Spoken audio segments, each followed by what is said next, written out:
જય માતાજી મિત્રો, સ્વાગત છે નવા બ્લોગમાં। આજે અમે આવી ગયા છો મહાકાળી માતાના મંદિર। આપણે ડીસા પાલનપુર હાઈવે બનાસ નદીની બાજુમાં મંદિર આવેલું છે, તો આવો આપણે દર્શન કરીએ અને દર્શન કરાવીએ મિત્રોને। તો મિત્રો, આ મંદિરનો મેઇન ગેટ છે।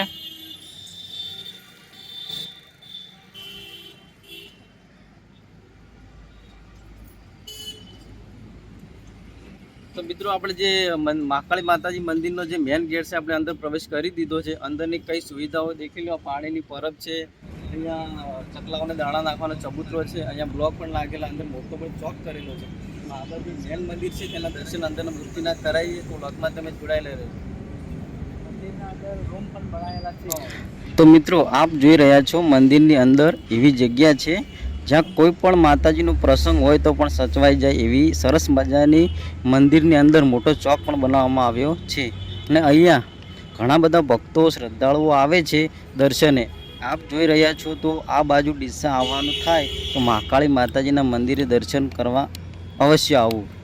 માતાજી તમારી મનોકામના પૂર્ણ કરશે।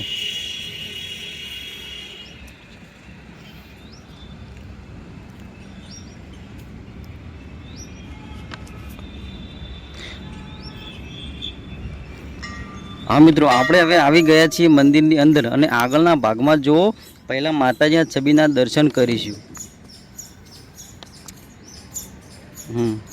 હવે આગળ વધશું।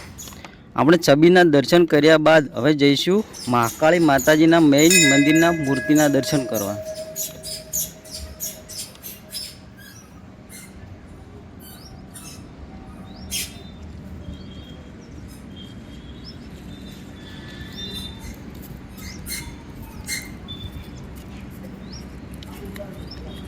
જો મિત્રો, આપ જોઈ રહ્યા છો તે મહાકાળી માતાજીની મંદિરની મૂર્તિ છે। હા, જે સામે છે અંદર જ। જય મા મહાકાળી માં।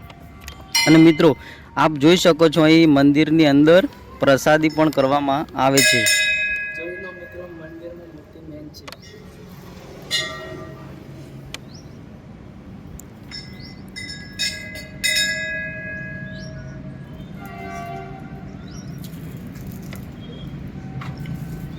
અને મંદિરની આગળ આપણે જાણીએ છીએ કે હવનનું કુંડ હોવો જોઈએ।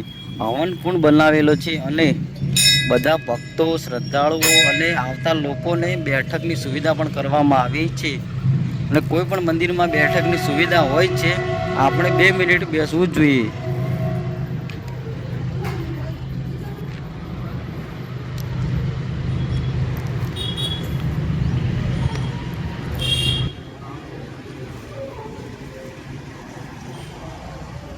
માતાજી મિત્રો, મહાકાળી માતાજીના દર્શન અમે કરી દીધા છે અને તમને દર્શન કરાવી દીધા છે। અહીંયા વિડીયો પૂરો કરીએ છીએ અને અમારા આવા ધાર્મિક વિડીયો આવતા રહે છે। અમારી ચેનલને સબસ્ક્રાઈબ કરો, લાઈક કરો અને કોમેન્ટ કરો। બને ત્યાંથી વિડીયોને શેર કરો। જય માતાજી।